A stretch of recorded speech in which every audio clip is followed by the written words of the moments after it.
The dog in Islam in Iran.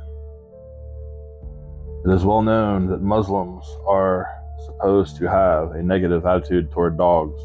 There's actually no Quranic basis for this attitude. It developed for cultural reasons and with a special relation to Zoroastrian beliefs. These beliefs had to be countered by Islamic coercive practices which developed in spite of Islamic tenet borrowed from the Mazdas. The religion must be a matter of conscience, not coercion, because the dog was holy to the Zoroastrian, and because Islam had to subvert and absorb Persian culture in order to become more than a marauding band of plunderers. Islam developed an antipathy toward the Persian love of dogs. To prove their love for the new faith of Islam, Muslim converts had to show their hatred for the symbol of love for this old faith, their loyal dogs. When discussing the process of conversion to Islam by Iranian Zoroastrians, Mary Boyce comments, another means of distressing Zoroastrians was to torment dogs. Primitive Islam knew nothing of the new pervasive Muslim hostility to the dog as an unclean animal, and this, it seems, was deliberately fostered in Iran because of the remarkable Zoroastrian respect for dogs.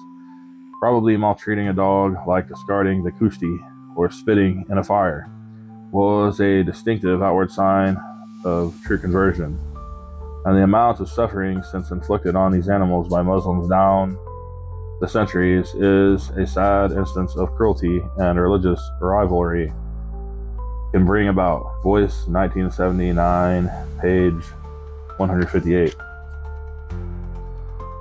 Today in the Islamic Republic of Iran, it is illegal to have a dog in your house. Iranians, aware of the traditions surrounding the dog, have taken to keeping dogs and walking them in public as a sign of civil disobedience.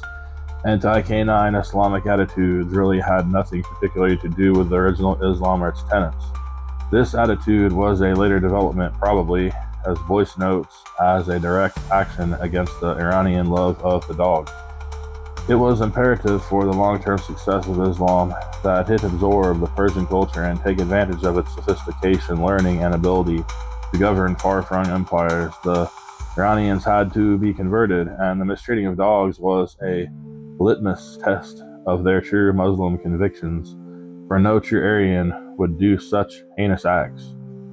This example of cultural practices which, although they originally had nothing to do with Islam, nevertheless became part of essence of Muslim practice in certain regions, is akin to Muslim female circumcision. This practice is really a form of genital mutilation in which the clitoris is actually removed, and in extreme cases the vulva is sewn shut. This appears to have originally been an Afro-Egyptian practice, which spread into Islam in a manner similar to the way in which the anti-dog bias did. Among the Aryans, only some Kurdish tribes practiced this female genital mutilation. Although non-Quranic, such practices were adopted into Muslim religion for the value they had in exercise of power and control over people.